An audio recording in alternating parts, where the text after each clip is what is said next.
Hello everyone, welcome to our YouTube channel out of home. तो आज हम BP Gujarat विद्या मंदिर इंटर कॉलेज वाराणसी में आए हुए हैं, जो कि भैरवनाथ वाराणसी में स्थित है। इस स्कूल का पूरा नाम बृजभूषण दास परसोत्तम दास गुजरात विद्या मंदिर इंटर कॉलेज है। और ये पूरा स्कूल का नक्शा बाहर से दिखाया जा रहा है। और ये जो रास्ता अंदर की तरफ गया है, ये जो है वाराणसी में स्थित बाबा काल भैरव के मंदिर की तरफ ये रास्ता जाता है। ये अंदर जो रास्ता गया है और उसी रास्ते के बीच में ये स्कूल स्थित है। देखिए, ये आगे जो गेट आप देख रहे हैं वो जो है मेन गेट है, वहीं से जो है एंट्री होता है। उस पर लिखा है बाबा काल भैरव करके लिखा हुआ है। तो ये स्कूल का मेन एंट्री गेट है। तो आइए अंदर चलते हैं। और आज डेट है 22 सितंबर 2025 और यहाँ महात्मा गांधी काशी विद्यापीठ वाराणसी मेन कैंपस से हमारे 15 साथी बीएड छात्रों को ट्रेनी टीचर के तौर पर भेजा गया है। और इसी तरह हर वर्ष बीएड सेकेंड सेमेस्टर के बाद सभी छात्रों को वाराणसी में स्थित सरकारी स्कूलों में 15-15 का ग्रुप बनाकर महात्मा गांधी काशी विद्यापीठ से बीएड छात्रों को ट्रेनी टीचर के तौर पर भेजा जाता है, ताकि वो एक अध्यापक होने का अनुभव कर सके और अपने सभी गलत पहलुओं को सुधार सके, जो एक बेहतर अध्यापक बनाता है। तो ये है यहाँ के क्लासरूम्स जहाँ हमें पढ़ाना है। पूरा ऊपर से नीचे तक 26 क्लासरूम्स हैं और यूनिवर्सिटी से हमारे साथ हमारे एक टीचर भी आए हुए हैं, जो हमें पहले दिन तो सभी इंस्ट्रक्शन को बताए कि कैसे बच्चों के साथ हमारा व्यवहार होना चाहिए, और आगे के दिनों में हमें हमारे टीचर द्वारा गाइड भी किया जाएगा। और हम जो भी क्लासेस में पढ़ाएंगे उसका लेसन प्लान डेली बनाकर लाना होगा और उसी के आधार पर बच्चों को पढ़ाना होगा।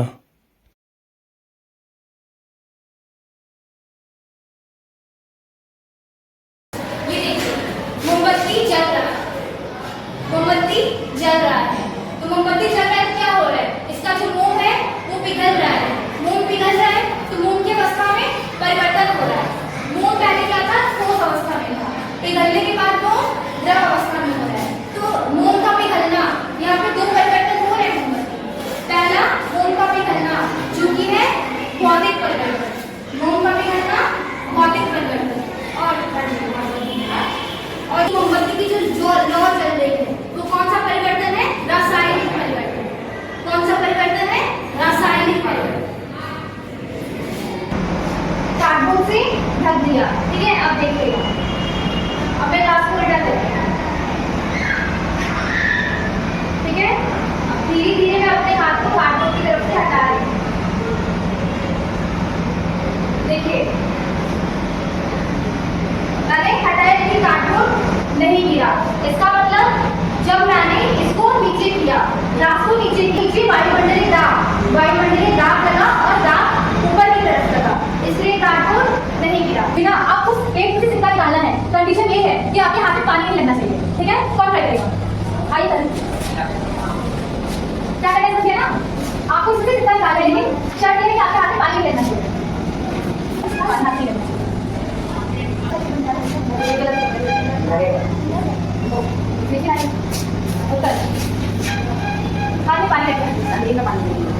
पानी यही कंडीशन है। आपको सिक्का निकाले कि हाथ में पानी करना चाहिए। अंकित आओ, देखिए, अब ये ग्लास मैं इस मोमबत्ती के ऊपर रख रही हूँ।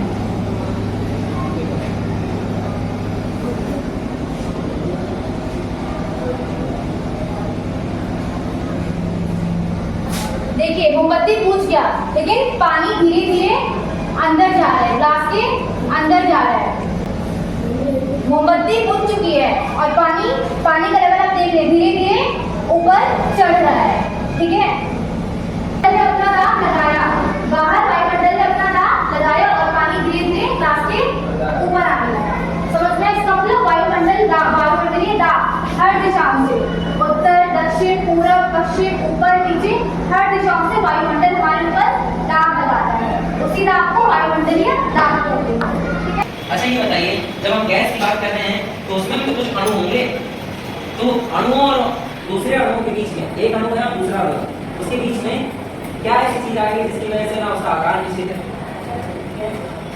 गैप किस चीज का है? खड़े किस चीज का है? एक मान लीजिए एक CO2 का अणु है, फिर एक CO2 का अणु है, फिर एक नाइट्रोजन का अणु है, फिर एक ऑक्सीजन का अणु है। इसके बीच में है क्या चीज जिसकी वजह से आप ये कह पा रहे हैं घटे, जिसकी वजह से आप ये कह पा रहे हैं कि ना इसका आकार निश्चित है, ना इसका आयतन निश्चित है, और पर ये पदार्थ है। The first sentence is my name is Pranjal Gupta. You have to say my name is Pritam Jaiswal. I live in Varanasi. ठीक है? अगर हम पढ़ाई करते हैं तो हम क्या बोलेंगे? I study in class 2. उसके बाद आपको अपने father और mother का name बताना है. My father's name is. ठीक है? My mother's name is. Aurangzeb की मृत्यु होती है और यहीं से मुगल साम्राज्य का पतन शुरू होता है। मुगल साम्राज्य में और कई सारे छोटे छोटे राजा आते हैं, लेकिन वो इतना प्रभावशाली नहीं रहे। 1757 में प्लासी का युद्ध होता है और अंग्रेज इसके बाद से भारत में अपना पांव पसारने लगते हैं।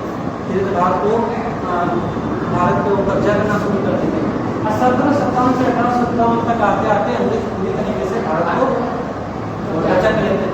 बक्सर का युद्ध आपको याद है 1764 में हुआ था। अयम निजम पर्वेति गणना लघु चेतसाम दार्चरिता नाम तु वसुधैव कुटुंबकम। यह मेरा है, यह तुम्हारा है, ऐसी गणना छोटी बुद्धि के लोग करते हैं। उदार चरित्र वालों के लिए पूरी पृथ्वी ही अपना संसार है, परिवार है। और ठीक है, ये जो इसको रामधारी सिंह दिनकर जी ने लिखा है, इसमें हमने पढ़ा था कि रामधारी सिंह दिनकर कैसे मॉरिशस की यात्रा पे गए थे और उन्होंने मॉरिशस में जाकर हिंदुस्तान का एक छोटा रूप देखा था। वहाँ पे कहाँ पे मॉरिशस में जाके फार्मूला क्या है? S upon D. ठीक है, एस यानी दूरी का क्या फार्मूला? दूरी क्या दिया इसमें?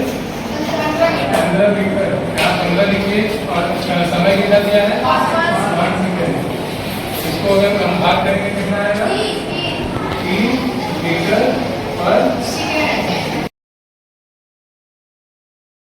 इनका एग्जाम चल रहा है, एग्जाम कंडक्ट कर रहा है हमारे महात्मा गांधी काशी विद्यापीठ के B.Ed तृतीय वर्ष के साथी प्रशिक्षु नीतू मैम, और ये ऋषभ सर हैं, बच्चों को एग्जाम कंडक्ट करवा रहे हैं। ऋषभ सर।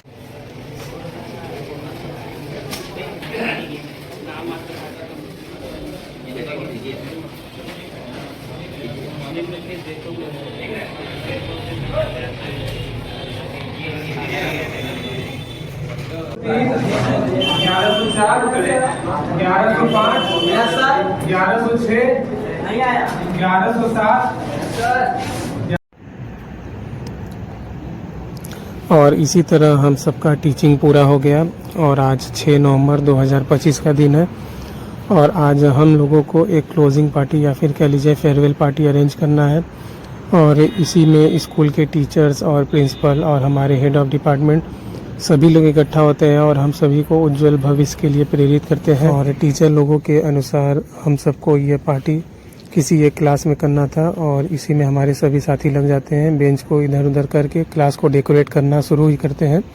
तब तक हमारे प्रिंसिपल सर कहते हैं कि प्लान में अब चेंजिंग है। प्लान में चेंजिंग ये था कि हम सभी लोगों को सब कुछ अब नीचे अरेंज करना था हॉल में इसलिए भी करना था क्योंकि सभी बच्चे आराम से बैठ जाएंगे और प्रोग्राम एकदम अच्छे से चलेगा। तो हम लोग नीचे डेकोरेटिंग का काम शुरू कर देते हैं और ये राइट साइड में हमारी महिला साथी लोग रंगोली बना रही थी और हम लोग डेकोरेटिंग का काम शुरू कर दिए थे और आखिरी में हम सब मिलकर डेकोरेटिंग के काम को पूरा करते हैं।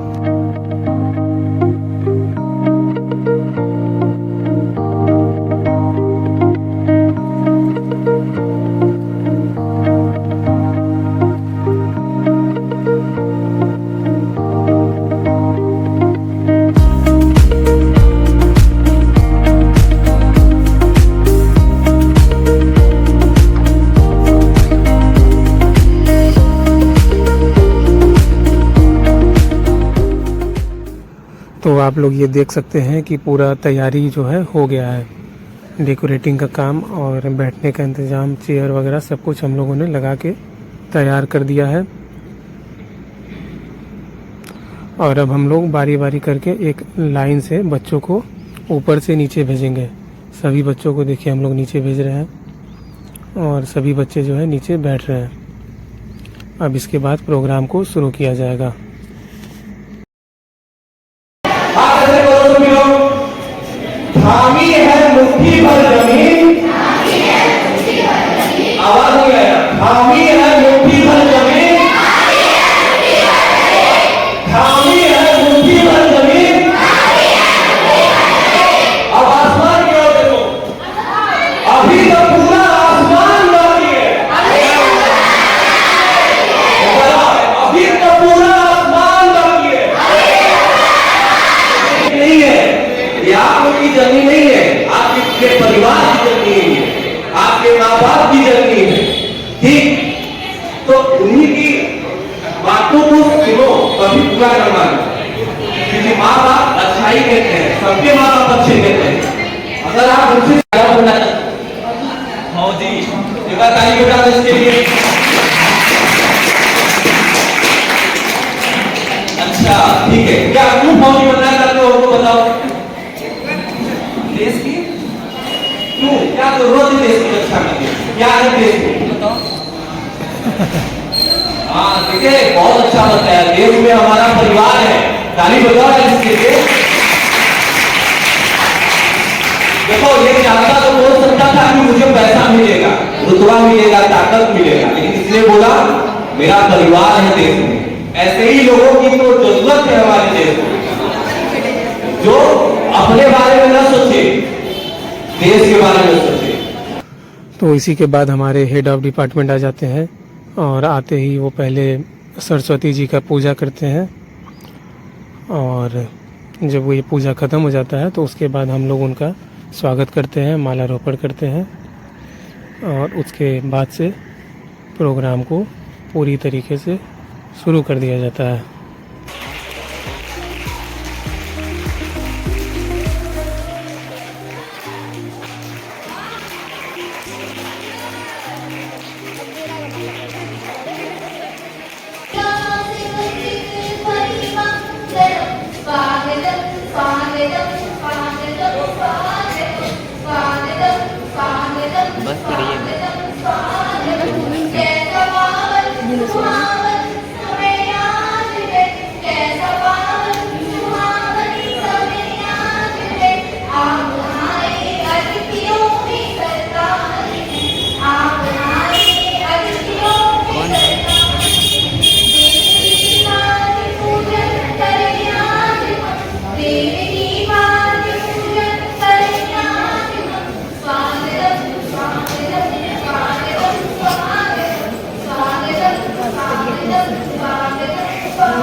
और सबसे पहले हमारे बीपी गुजरात स्कूल के टीचर मौर्य सर हम सबके टीचिंग का सराहना करते हुए हमें प्रेरित किया, और फिर रीता मैम भी हम सबके उज्जवल भविष्य के लिए हम सबको प्रेरित किया, और फिर बीपी गुजरात के प्रिंसिपल एसपी गौतम सर हम सबको उदाहरण के तौर पर रखते हुए अपने स्कूल के बच्चों को प्रेरित किया और हम सब लोगों को भी प्रेरित किया।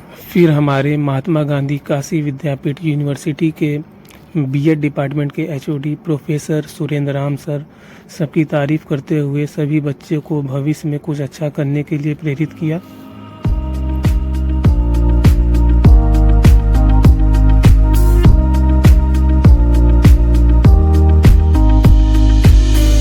और फिर हमारे टीचर जो हम सबको गाइड कर रहे थे टीचिंग के दौरान, डॉक्टर दिनेश कुमार सर। उन्होंने प्रिंसिपल और सभी स्कूल टीचर्स का धन्यवाद दिया और उनके द्वारा दिए गए हम सबको सहयोग का सराहना किया और फिर प्रोग्राम का समापन किया। और फिर प्रोग्राम का समापन हो जाता है और हम सब द्वारा जो गिफ्ट अरेंज किया गया था वो बच्चों में बांट दिया जाता है और जो गिफ्ट हम अपने टीचर जैसे HOD सर, प्रिंसिपल सर और हमारे दिनेश सर जो हमें गाइड किया करते थे उन्हें दे दिया जाता है। और ये इसलिए किया जाता है क्योंकि हमारे प्रिंसिपल सर और HOD सर और हमारे दिनेश सर, इन लोगों के बिना ये सब टीचिंग करना एकदम असंभव था, संभव नहीं था। और हम अपने बच्चों को इसलिए गिफ्ट देते हैं क्योंकि वो लोग भी हमें कहीं ना कहीं सहयोग करते हैं, तभी हम अपने इस टीचिंग में सफल हो पाते हैं पूरी तरीके से।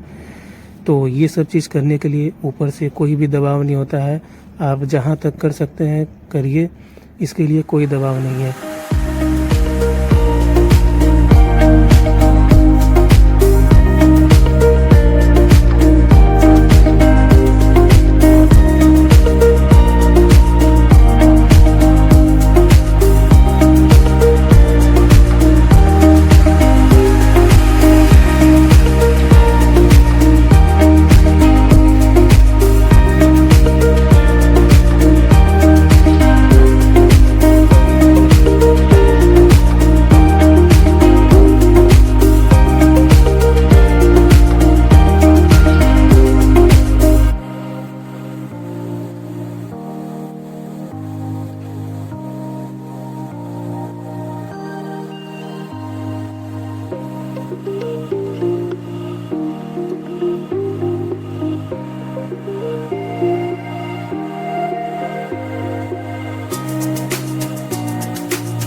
ये सब करते कराते काफ़ी समय हो गया था, तो जैसा कि हम लोग अरेंजमेंट किए थे नाश्ता वगैरह का, तो हम सभी लोगों को नाश्ता वगैरह देते हैं और फिर उसके बाद सभी बच्चों को धीरे धीरे करके लाइन बाय लाइन हम लोग बाहर निकालते हैं।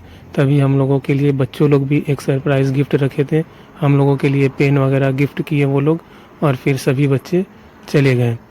और फिर उसके बाद हम लोग आपस में कुछ फ़ोटोज़ वगैरह क्लिक कराएं और फिर सब लोग जब चले गए हम लोग भी कुछ नाश्ता वगैरह किए और फिर हम लोग भी चले गए।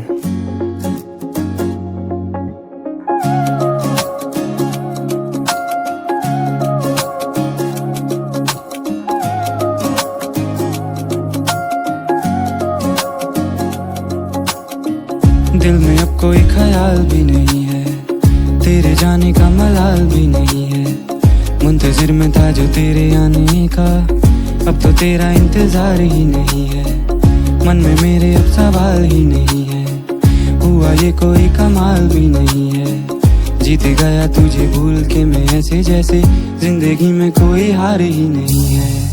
अब तो तेरा इंतजार ही नहीं है, अब तो तेरा इंतजार ही नहीं है। तेरे जाने का मलाल भी नहीं है, अब तो तेरा इंतजार। तेरी तरफ नजर मुड़ी तो देखा है कोई बगल में तेरे, हाँ तेरी नजर से जो मिली मेरी नजर, तो देखा है नूर चेहरे पे तेरे। तुझे बुलाने को आवाज ही नहीं है, तुझे बताने को अल्फाज ही नहीं है। बुझ रही है ये शम्मा मेरे हाथों में, इसे जलाने को अब आग भी नहीं है। जिंदगी ये अब बेजार भी नहीं है, मेरी आंखों में तो प्यार ही नहीं है। दिल ये खुश है हवाओं से दुआओं से, अभी आई कोई बहार भी नहीं है। अब तो तेरा इंतजार ही नहीं।